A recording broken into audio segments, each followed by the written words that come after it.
যে ড্ৰাইভাৰে মদ খাব নালাগে, বাকী চবেই মদ খাব পাৰিব।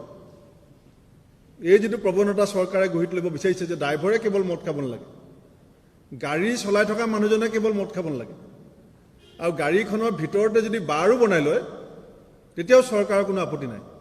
কিন্তু লাহে লাহে আপোনালোকে দেখিব যে বাছবিলাক, বিভিন্ন টেক্সিবিলাক বাৰলৈ ৰূপান্তৰিত হ'ব। কাৰণ ইতিমধ্যে মুখ্যমন্ত্ৰীয়ে এডভাৰটাইজমেণ্ট আৰম্ভ কৰিছে যে ড্ৰাইভাৰে মদ খাব নালাগে। ইয়াৰ আওপকীয়াকৈ অৰ্থটো কি?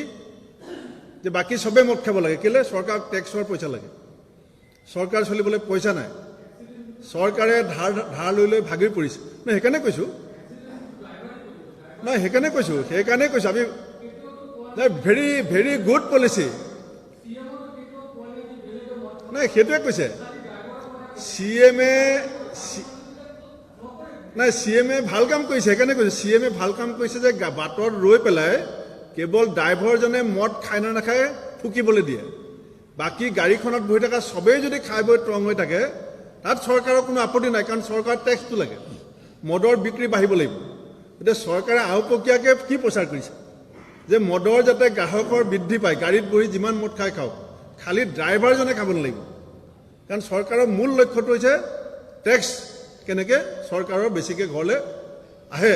চৰকাৰৰ উপাৰ্জনৰ এতিয়া একমাত্ৰ আহিলা হৈছে মদৰ দোকান বহাব লাগিব, মদৰ গ্ৰাহক বহাব লাগিব, আৰু ড্ৰাইভাৰে মদ খাব নালাগিব। যে ড্ৰাইভাৰে মদ খাব নালাগে, বাকী চবেই মদ খাব পাৰিব।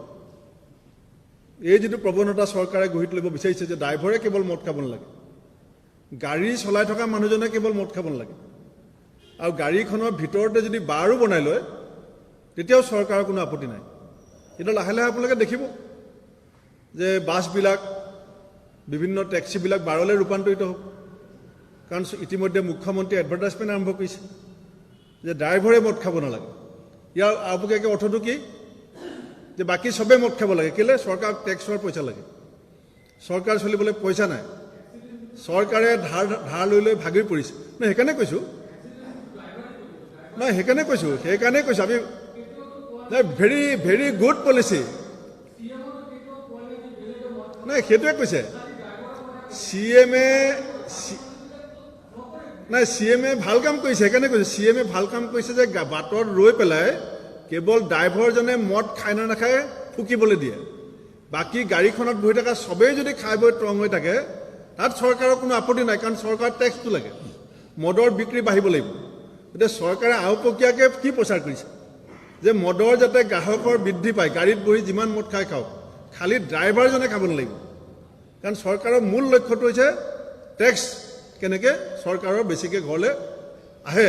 চৰকাৰৰ উপাৰ্জনৰ এতিয়া একমাত্ৰ আহিলা হৈছে মদৰ দোকান বহাব লাগিব, মদৰ গ্ৰাহক বহাব লাগিব, আৰু ড্ৰাইভাৰে মদ খাব নালাগিব।